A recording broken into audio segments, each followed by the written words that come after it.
Olá, meu nome é Bel Oliveira, sejam todos bem-vindos ao canal. No vídeo de hoje eu vou passar alguns produtos na minha cara que vocês podem chamar de maquiagem e a gente vai falar um pouco sobre como morrem as democracias e como funciona o fascismo.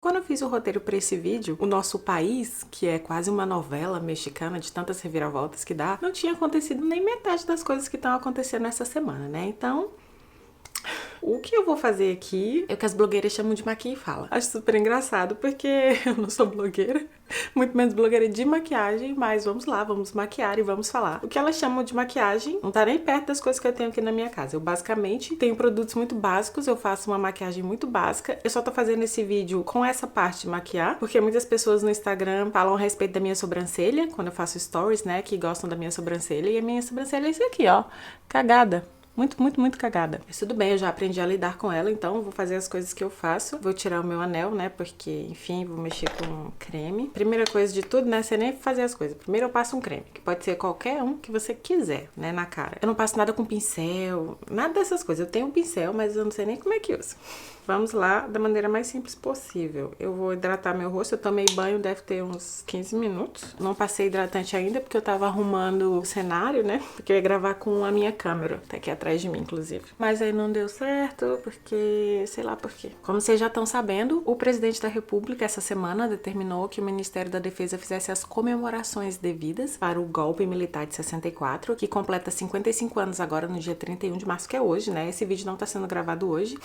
É YouTube, gente, é assim que acontece. Mas, para ele, não aconteceu um golpe, aconteceu uma revolução, então ele acha que o Ministério da Defesa deve comemorar aquilo que, claramente, para todos os cidadãos que ocupam a cavidade da cabeça com o cérebro, conseguem entender que foi sim um regime militar muito duro, que foi marcado por mortes, né, por torturas, por estupros, mulheres tiveram animais colocados dentro da vagina, crianças foram mortas, torturadas, e enfim, para todas as pessoas que conseguem compreender o que significa uma ditadura militar, não existe nada a ser comemorado, né? Aparentemente não é essa a opinião do presidente da República, e ele já voltou atrás, né, como tudo que acontece nesse governo. Um dia fala uma coisa, um dia fala uma outra, e eu acho engraçado como algumas pessoas, né, que apoiam o presidente, acreditam que isso é uma maneira que ele encontra de ouvir os anseios da população. Eu acho bastante bonitinho, porque é inocente. O presidente da República não tá lá para escutar os anseios da população. A política não é feita com anseios da população, porque se assim fosse, as coisas seriam diferentes, né? Ele faz isso exatamente para desestabilizar a mídia, né? Porque a mídia que ele escolheu foi o Twitter, como vocês já sabem. Vez ou outra ele vai na Record, mas a mídia oficial do presidente da República é o Twitter, então é só nisso que se pode confiar quando se fala deste governo, né? Tô botando tudo entre aspas, porque para mim continuar aqui, né, a maquiagem. A primeira coisa que eu fiz antes do hidratante foi passar o Bepantol, que eu sempre passo na boca, eu já mostrei em outros vídeos, né? Eu passo o Bepantol na boca porque os meus lábios são muito ressecados e a minha pele também tá bastante ressecada agora. Depois disso, que eu já passei o hidratante e o Bepantol, o que eu faço?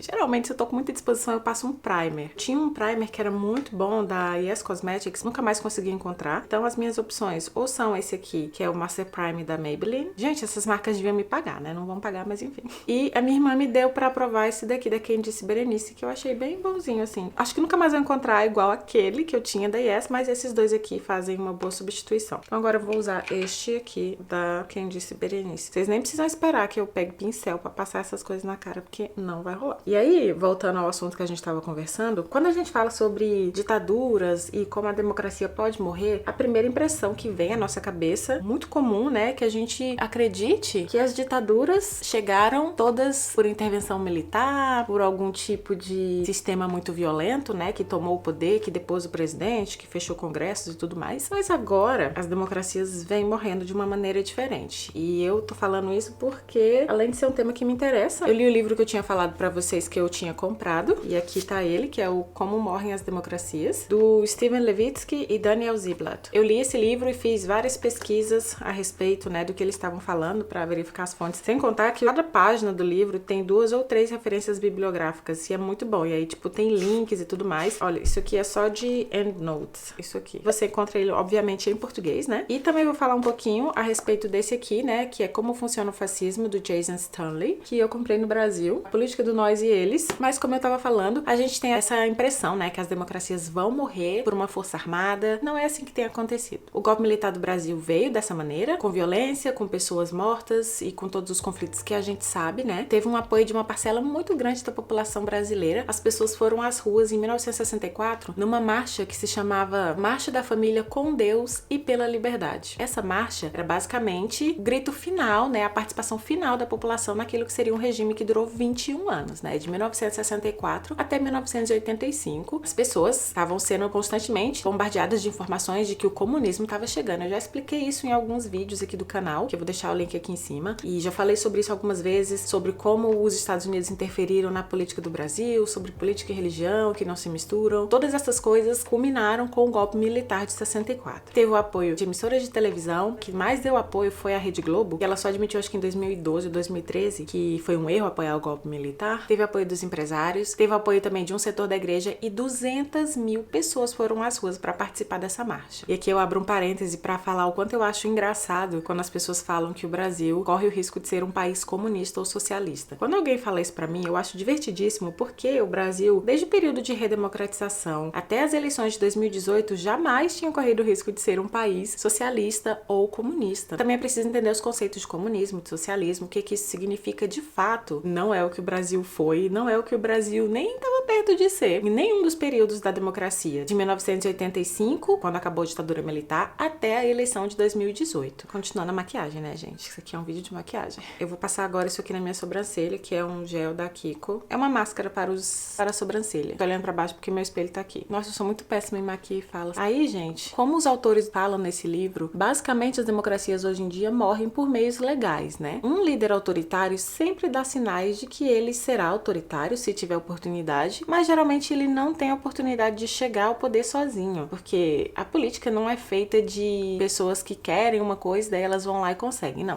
é uma série de articulações, né? Tô só pintando a sobrancelha pra cima pra passar o que eu vou passar depois. Precisa de alguém que ajude essas pessoas a chegar ao poder. O que ajuda as pessoas a chegar ao poder é dinheiro, é influência, né? Ou são políticos que já estão no poder, ou é uma parcela da elite, ou é o conjunto dessas duas coisas. Foi isso que aconteceu com o fascismo aqui na Itália, foi isso que aconteceu com o nazismo na Alemanha, foi isso que aconteceu com o regime ditatorial da Venezuela com Hugo Chávez. Essas pessoas são colocadas no poder por meio de eleições, pelo menos as primeiras eleições são eleições válidas, são constitucionais. Em todos esses regimes que, né, cercaram o mundo, sempre tem alguma coisa que as pessoas estão insatisfeitas. E aí elas acham que a solução para a insatisfação acabar é colocar uma pessoa que é o extremo oposto daquilo que está acontecendo ali. Foi o que aconteceu com o nazismo, foi o que aconteceu com o fascismo, foi o que aconteceu com a Venezuela. Hugo Chávez, por exemplo, foi eleito em 1998 pela primeira vez. Ele apareceu como, né, o salvador da Venezuela. Era uma pessoa diferente, ele ia usar os recursos do petróleo como uma maneira de tirar os mais pobres da miséria. E as pessoas realmente eram muito pobres e sempre foram muito maltratadas por ali e acharam que ele seria a solução, incluindo as pessoas que já estavam no poder. Então todo mundo falou, vamos colocar o Hugo Chávez aqui, depois a gente controla ele, depois a gente, né, se vê que não tá dando, a gente tira. Conhece essa história? E aí, não deu pra tirar. Ele foi eleito em 1998 e só em 2006 ou 2007 que as pessoas começaram a entender que elas não viviam mais num sistema democrático, que não existia democracia no país, porque ele trabalhou em conjunto com a Suprema Corte do país dele, né, o STF. Não sei como é que chama o STF lá na Venezuela, mas ele trabalhou em conjunto com essas pessoas, né, para poder abarrotar o STF deles com juízes, ministros aliados, para poder mudar a lei, para poder fazer com que ele fosse reeleito infinitas vezes. E aí é que acaba a democracia, né? Trabalhou de acordo com o que estava na Constituição deles, ele manipulou as regras, as brechas possíveis na Constituição deles. Até um determinado momento, tudo que ele estava fazendo era com o respaldo da lei e era democraticamente legal. Agora, uma coisa que é democraticamente legal nem sempre é moralmente correta. Agora eu vou passar esse negócio aqui da sobrancelha, que eu tinha um outro que era muito bom, era da MAC também. Não sei se fala MAC, eu falo MAC. Porque eu tinha antes, eu até mostrei num vídeo. Tá focando, meninas? Eu não sei se tá focando. Sinceramente, eu não sei se tá focando, né? Porque, sei lá. Eu detesto coisa de tutorial de maquiagem. Não gosto, não é o meu estilo. Mas eu queria fazer pra mostrar. E aí eu queria falar sobre isso. Pra não ficar uma coisa muito assim, pesada, resolvi fazer a maquiagemzinha, né? Agora eu vou aplicar isso aqui. Eu vou olhar aqui pra baixo, né? Porque eu não vou ficar olhando pra câmera pra passar.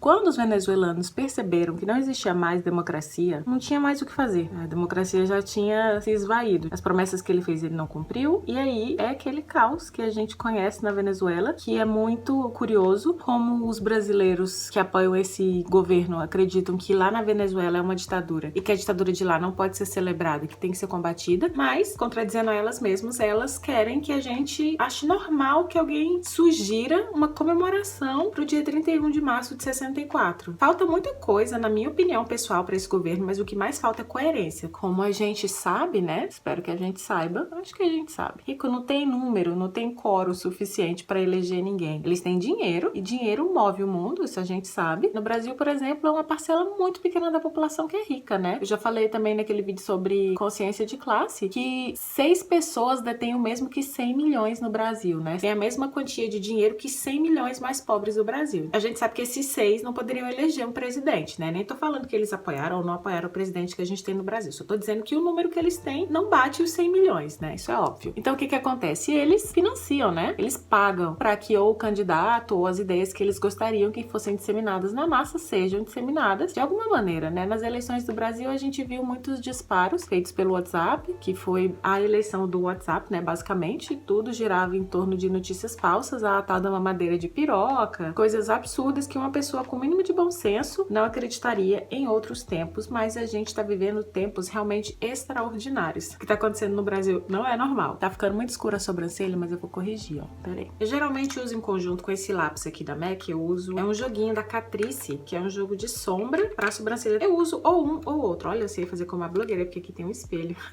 Tá vendo que tá bem usadinho mesmo, bem acabado. Às vezes eu uso os dois. Eu aprendi que era pra usar os dois, porque aí vejam que mesmo estando escuro, ainda tem uns lugares que tá falhado aqui, ó. Então eu vou preencher essas falhas e depois eu venho corrigindo. Não sei fazer essas coisas direito não, gente. Eu faço o que dá, né? Porque eu não sou profissional de beleza. E este não é um canal de beleza. Mesmo assim, deixe seu like, deixe seu joinha, compartilhe por aí com seus amigos, aqueles que gostam de falar de política, aqueles que ainda estão achando que tá tudo bem, tá tudo certo no Brasil. Eu acho que não tem mais ninguém achando isso. Mas enfim, vai que tem alguém achando isso, né? Se inscreva no canal, comentem aí embaixo o que vocês estão achando do meu tutorial, muito louco. Terminei de passar a sombra, agora eu volto de novo com a máscara pra esfumar. É o que falam que tem que ser feito, porque senão fica muito marcado, né? A sobrancelha fica parecendo uma rena, assim, bem estranha. Eu não gosto de rena, né? Respeito quem gosta de rena, mas eu não gosto de rena. E se estiver achando muito forte ainda, pode ficar passando até ficar mais claro, né? Às vezes eu faço isso. A sobrancelha é basicamente a única coisa que eu perco meu tempo fazendo, porque eu sei que eu tô perdendo tempo, né? Porque, enfim, podia só sair com a minha sobrancelha cheia de buraco, mas eu gosto da sobrancelha bem delineada. Basicamente é isso, e aplicar rímel e pronto, acabou. Pronto, olha, já terminei de esfumar. E aí eu pentei pra cima porque eu tenho pouco cabelo, né, na sobrancelha, então pentear pra cima faz parecer que ela é mais cheia, mais grossa e não fica tão artificial. É isso que eu faço na sobrancelha, que todo mundo queria saber. Não precisa ser um lápis da MAC, tá, meninas? Tudo bom? Sei que nem todo mundo pode comprar. Eu só não recomendo que você use lápis de olho, lápis que são pra outro lugar que não pra sobrancelha. E sombras, a mesma coisa. Use produtos que são pra sobrancelha. Tem caro, tem barato, então você escolhe aquilo que você pode pagar. Não precisa ser esses aqui que eu tô usando, obviamente, não é mesmo? Não estamos aqui para elitizar nada. Não que MAC aqui seja elite, mas tudo bem. Vocês entenderam? No Brasil, é. Faço delineado sempre? Não, não faço delineado sempre, porque não tenho paciência, porque nem sempre acerto, porque milhares de coisas. Mas hoje, como nós estamos com visita, que é você, eu vou fazer um delineado. Quando faço delineado,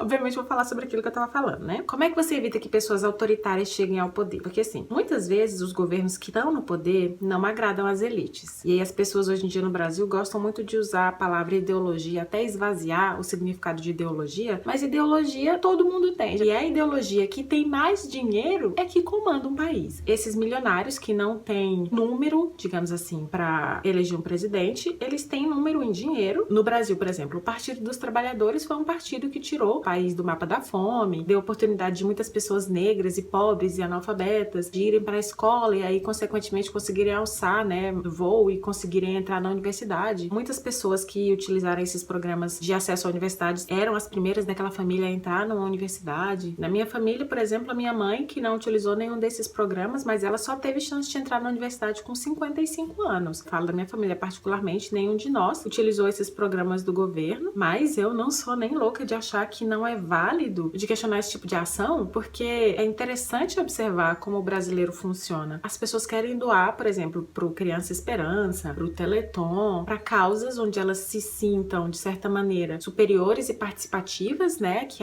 eu sou uma boa pessoa, eu dou sim pra igreja, eu dou sim pra caridade, mas quando existe uma chance de equiparar as pessoas, de dar para aquelas pessoas que estão lá embaixo a oportunidade de subir um degrau, aí não. Não, aí não. O sentido basicamente é esse, né? A gente não pode, eu pelo menos não posso, fechar os olhos para os benefícios que esses programas assistenciais trouxeram. É muito fácil para mim falar aqui de dentro do meu quarto na Itália que, eu sou contra o Bolsa Família, sabe? Porque quando você quer, você consegue. Sim, só de me ouvir falando isso eu tenho vontade de dar um tapa na minha própria cara. O presidente do Brasil muitas vezes foi levado como um fanfarrão, né? Uma piada, porque ele falava coisas, eu nunca vi a graça, né? De você falar que o problema da ditadura foi torturar e não matar, né? Eu não consigo falar e passar delineador. E coisas como as minorias que se adequem e se não se adequarem, elas desaparecem. A primeira vez que eu ouvi esse discurso, eu fiquei assustada, porque não pode ser normal que uma pessoa se sinta à vontade para proferir esse tipo de coisa, que filho gay se cura na porrada, que mulher tem que ganhar menos mesmo, que os afrodescendentes são medidos em arrobas. Coisas que ele vem falando ao longo da carreira dele, não começou agora em 2016, 2018. O presidente que foi eleito tá na vida pública há 30 anos, né? E fazendo da vida pública a sua fonte de renda, né? Colocando a família e tudo mais, as coisas que a gente já sabe. Nesse livro, Como Morrem as Democracias, os autores, eles citam um cientista político que se chama Juan Lins. Ele tem uma tabela, digamos assim, são 4 critérios que se o candidato, se a pessoa em questão preencher esses 4 requisitos, é um sinal de alerta para que ela não seja incentivada ou financiada ou colocada como possível candidato à presidência de uma república, porque vai dar merda. Pronto, estou delineada, olha aqui. Eu não sei fazer delineado direito, eu queria fazer delineado de gatinho, mas eu não sei fazer, então foda-se. Agora eu vou aplicar o rímel, né? Que basicamente é isso que eu faço, tirando o delineado que eu quase nunca faço. Mas o rímel é esse aqui, a máscara, na verdade. Rímel é uma marca, vocês sabiam? É da marca Catrice, se chama Glam & Doll. Eu quase não tenho cílios, né? Não sei se vocês perceberam. Olha aqui desse lado não dá pra ver direito, porque não tem. E aí, como a gente tava falando do Juan Lins, o primeiro dos passos é rejeitar as regras do jogo democrático. O que significa isso? Em bom português. Se eu não ganho, a eleição não é válida. Só é válida se eu vencer. Acabei já? A segunda regra que o Juan Lins fala é um incentivo ou tolerância à violência. Tô olhando aqui os batons que eu tenho, que é uma gama vastíssima de 3. Significa que bandido bom é bandido morto, a ditadura deveria ter matado e não torturado. Vou misturar com esse outro batom aqui, porque é isso que eu faço no dia a dia, né? O terceiro ponto que o Juan Lins falou é você negar a legitimidade dos partidos. Vocês ouviram aquela frase do vamos metralhar a petralhada? Isso é colocar o seu adversário político como seu rival, e como seu rival alguém que precisa ser eliminado do mapa. O quarto ponto, né, que o Juan Lins falou, é quando o líder autoritário tem vontade de restringir a liberdade civil dos seus adversários políticos. Não sei se eu passo isso aqui também, já passei 2 batons pra misturar. Vamos passar o terceiro aqui, ó. Vermelho comunista. Eu acho tão engraçado quando as pessoas me chamam de comunista. O que significa essa vontade de restringir a liberdade dos adversários? Desqualificar qualquer tipo de notícia que sai na imprensa, apoiar a censura, que se esse jornal tá falando uma coisa tal contra mim, tem que censurar porque isso aí é mentira, estão falando mal de mim e não é verdade. Eu tenho esse negócio aqui, é um bronzer, ele é bem bonitão, ó. Comprei ele faz muito tempo já. De vez em quando eu uso, vou usar hoje. Gente, tô fazendo coisas que eu não faço pra encher linguiça pra poder terminar de falar. Ó, aplica aqui, meninas, tá? Boquinha de peixinho. Mas ó, tá, eu vejo as blogueiras fazendo isso, né? Sei pra que serve isso não. Mas vamos lá, bate, dá uma batidinha. Aí fala aqui, ó. Maravilhosa. Aí é um bronzer, né? Vem aqui no nariz e faz assim, eu vejo elas fazendo. Aí você passa aqui, ó, nas têmporas. Por quê? Não sei. Faço a menor ideia de por quê, mas elas fazem, eu estou fazendo também. Passa na cara toda linda.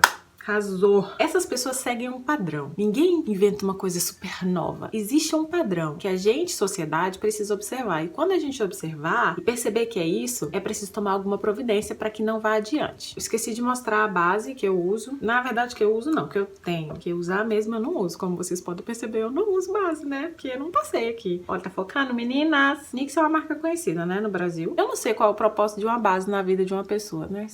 Eu não sei pra que serve uma base. Eu sei que a base é a base, mas pra que serve uma base? Pra que a gente usa base? Eu não sei. Deve ser pra poder aplicar as outras coisas que eu não aplico, então pra mim tanto faz, né? Essa é a base que eu uso quando eu uso, que é assim, uma vez na vida e outra na morte. Stay mad, but not flirt. E aqui eu não estou querendo desdenhar das pessoas que fazem tutorial de maquiagem, obviamente, né? Só não é o meu ramo, eu não aplico maquiagem, eu não sigo ninguém, eu acho, que faz maquiagem. Enfim, voltando ao que a gente estava falando. Primeira coisa que os partidos geralmente pensam quando veem uma figura que não tem potencial para governar, porém tem apelo com a população, porque fala coisas que a população, uma parte da população se identifica e que eles percebem que ali existe um potencial de que essa pessoa, a gente consegue controlar isso aqui, então a gente abre as portas para ele. Ele não é nosso amigo, mas ele é inimigo do nosso inimigo. Então, se a gente trouxer ele para perto, a gente consegue fazer com que ele tire o nosso inimigo de cena e a gente que colocou ele aqui, ele não vai ser ingrato com a gente, ele vai ser bonzinho e a gente consegue controlar. Mas isso nunca acontece. Eu terminei a maquiagem, tá, gente? É isso aqui, não tem mais nada além disso, não.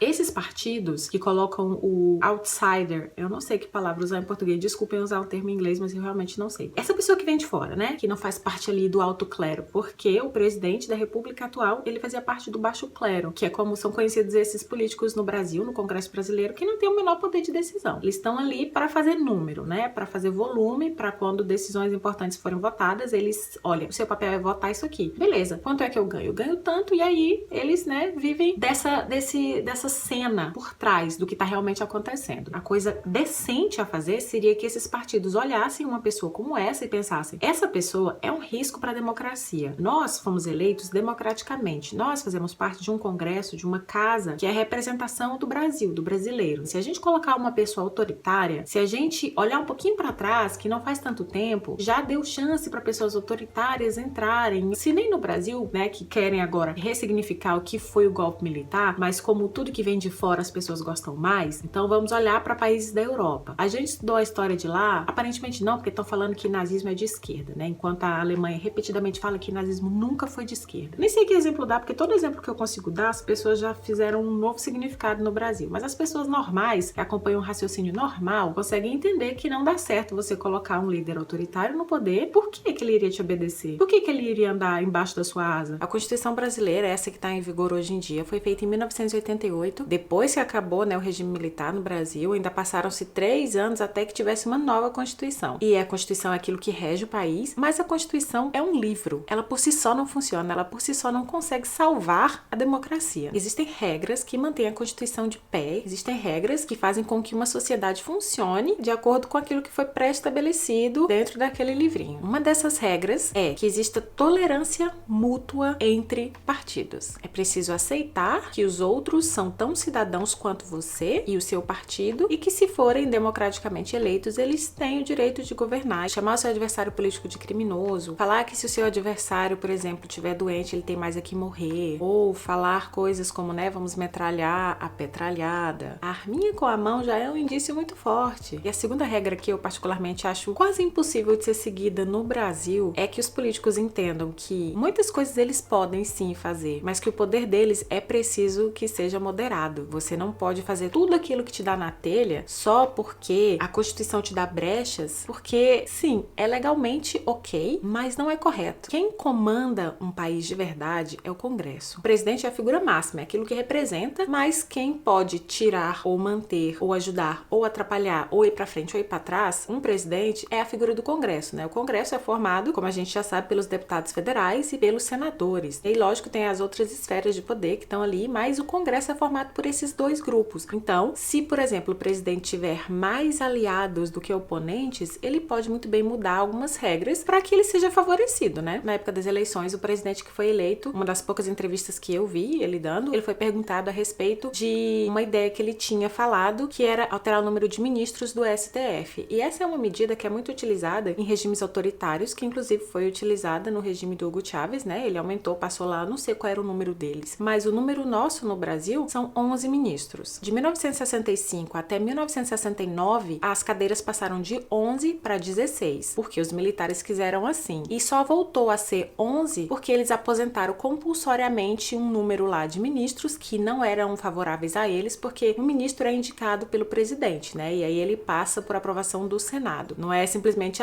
me vem na rua, me chama para ser ministro, porque não pode. Tem uma série de requisitos que você deve seguir. O presidente diz, olha, eu quero que seja esse. E aí lá no Senado eles, sim, não, sim, não. É um cargo para a vida inteira. A aposentadoria, acho que é com 75 anos que eu tava lendo. Quem é colocado colocado lá, fica lá até que tenha 75 anos ou que morra. Não se demite um ministro. Mas, na época da ditadura militar, de 65 a 69, eles aposentaram compulsoriamente pessoas porque não concordavam com aquilo que eles queriam. E só em 2003, o último ministro que tinha sido colocado na época da ditadura pelos militares se aposentou. E aí, como eu tô falando, que a Constituição é um conjunto de leis, né, de artigos, todas as leis, eu aprendi isso com qualquer advogado que você conversar, toda lei tem uma brecha. E a Constituição Federal não deixa de ser um espaço onde existem várias brechas para fazer aquilo que quiser, inclusive acabar com a democracia democraticamente. Nesse livro aqui, ele fala, inclusive, sobre casos de impeachment. O impeachment é um tipo de jogo, porque se um presidente é democraticamente eleito, qual é a possibilidade dele cair? Não é a pressão do povo, como eu venho insistentemente reiterando aqui. A gente tem uma falsa ideia de que nós temos o poder de decisão quando nós não temos. A gente tem a obrigação no Brasil, que é obrigatório, a gente tem a obrigação de votar. Mas a gente decide realmente? Porque nos outros anos, entre um pleito e outro, entre uma eleição e outra, a gente nem se lembra em quem votou. A gente lembra no máximo em que a gente votou para presidente. Quando muito, né? Quando faz favor de lembrar. Quem você votou em deputado estadual, deputado federal, sabe? São essas coisas que movem o Congresso. São essas pessoas que colocam um presidente para cima ou para baixo. Então, o impeachment basicamente é isso. Se um presidente não segue aquilo que o Congresso espera que ele siga, não consegue trabalhar em parceria com o Congresso, é isso que acontece. O presidente cai. Foi isso que aconteceu com o Collor, foi isso que aconteceu com a Dilma. Depois, se o presidente fez ou não fez, cometeu crime ou não cometeu, esse é um outro assunto. Mas a gente conhece a essência do Congresso brasileiro. Eles não estão atrás de moral. Eles estão atrás de dinheiro. Eles estão atrás de lucro. Eles estão atrás de pessoas que possam dar aquilo que eles querem, que eles esperam receber. E aí é aquilo que eu falei, que eu acho super difícil de acontecer, porque é preciso que os políticos brasileiros coloquem a mão na consciência. Eles têm consciência? Não sei, alguns pode ser que sim, outros. Esse livro não fala sobre o Brasil, porque ele é um livro que foi escrito sobre diversos regimes ditatoriais, só que devo assistir algumas palestras do cara pela internet. Pediram a ele para analisar se o presidente do Brasil caía nesses critérios que ele citou aqui no livro. Ele disse que ele passa em todos os critérios com folga. Ele na época falou que era preciso que as elites e que os partidos se posicionassem contra essa candidatura, né? Para que não existisse uma chance de que esse candidato autoritário fosse eleito. Mas,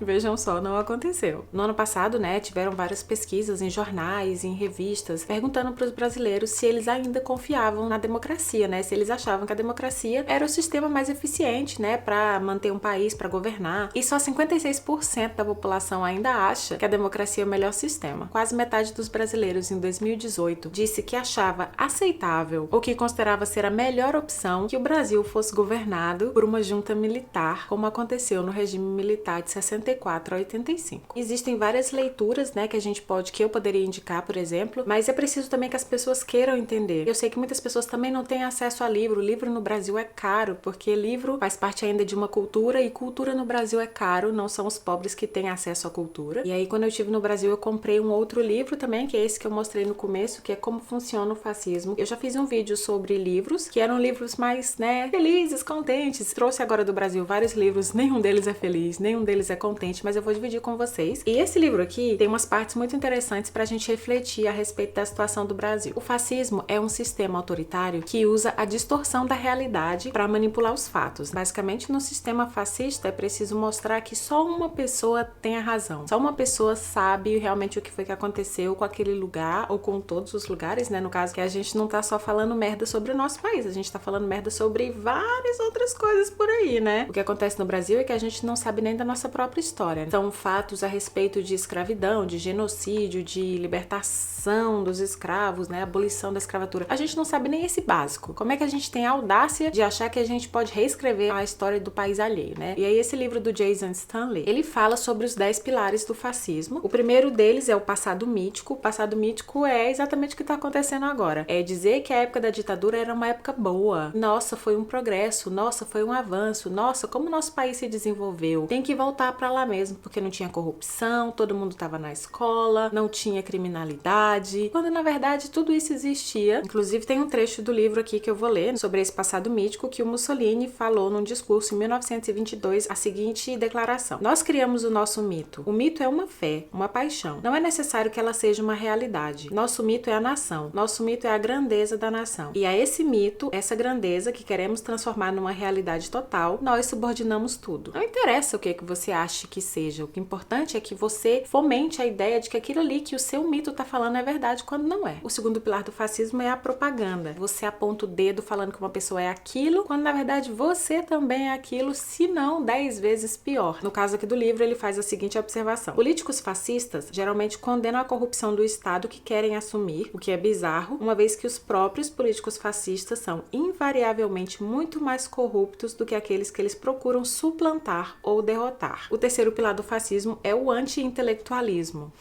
O anti-intelectualismo a gente já sabe o que é, né? Aqui num trecho do livro ele fala: a política fascista procura minar o discurso público atacando e desvalorizando a educação, a especialização e a linguagem. É impossível haver um debate inteligente sem uma educação que dê acesso a diferentes perspectivas, sem respeito pela especialização, quando se esgota o próprio conhecimento e sem uma linguagem rica, o que é suficiente para descrever com precisão a realidade. Isso não significa que não haja um papel para as universidades na política fascista. Na ideologia fascista, há apenas um ponto de vista legítimo, o da nação dominante. A educação, portanto, representa uma grave ameaça ao fascismo ou se torna um pilar de apoio para a nação mítica. O quarto pilar do fascismo, Jason Stanley chama de irrealidade. A política fascista substitui o debate fundamentado por medo e raiva. Quando é bem sucedida, seu público fica com uma sensação de perda e desestabilização, um poço de desconfiança e raiva contra aqueles que, segundo foi dito, são responsáveis por essa perda. A política fascista troca a realidade pelos pronunciamentos de um único indivíduo,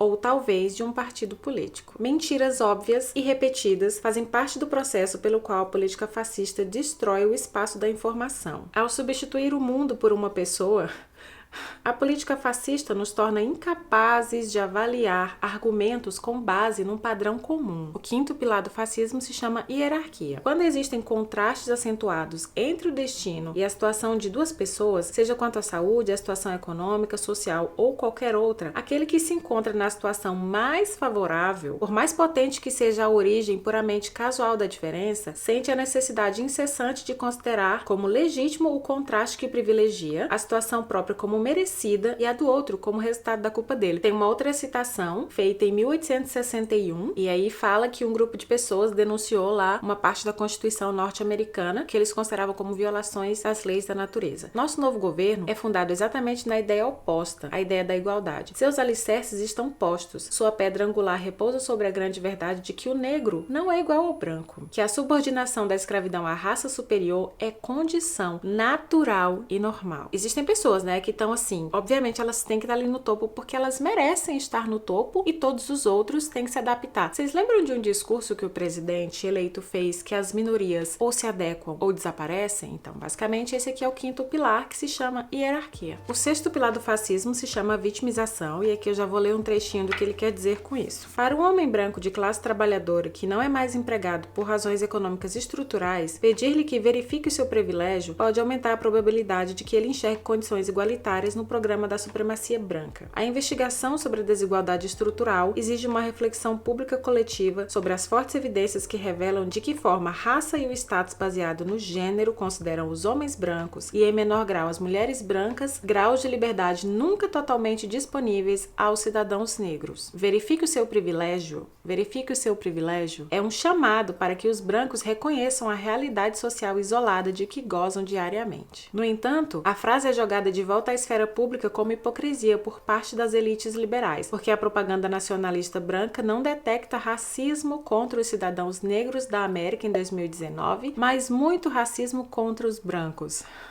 Quando você, que é uma pessoa privilegiada, se sente ameaçada, você precisa revidar. Por isso que a gente vê muitos homens lutando contra o feminismo e convencendo mulheres de que feminismo é uma coisa maléfica, né? Assim que eles enxergam as causas gays, porque eles acreditam que aquele grupo de pessoas quer acabar com a família tradicional, com homem, mulher e filhos, que é aquilo que a Bíblia diz. Tudo se apoia também na religião, né? A gente tem que deixar bem claro que essas políticas sempre têm um toquezinho de religião e de Bíblia e de Deus pelo meio, porque é isso que dá a confiança de que eles estão falando. Eu tô falando em nome de Deus, então você presta atenção aqui. O sétimo pilar do fascismo se chama lei e ordem. A retórica fascista de lei e ordem é explicitamente destinada a dividir os cidadãos em duas classes: aqueles que fazem parte da nação escolhida, que são seguidores da lei por natureza, e aqueles que não fazem parte da nação escolhida, que são inerentemente sem lei. Na política fascista, as mulheres não se encaixam em papéis de gênero tradicionais, indivíduos não brancos, homossexuais, imigrantes, cosmopolitas decadentes, aqueles que não defendem a religião dominante, são, pelo simples fato de existirem, violações da lei e da ordem. O 8º pilar do fascismo se chama ansiedade sexual, gente.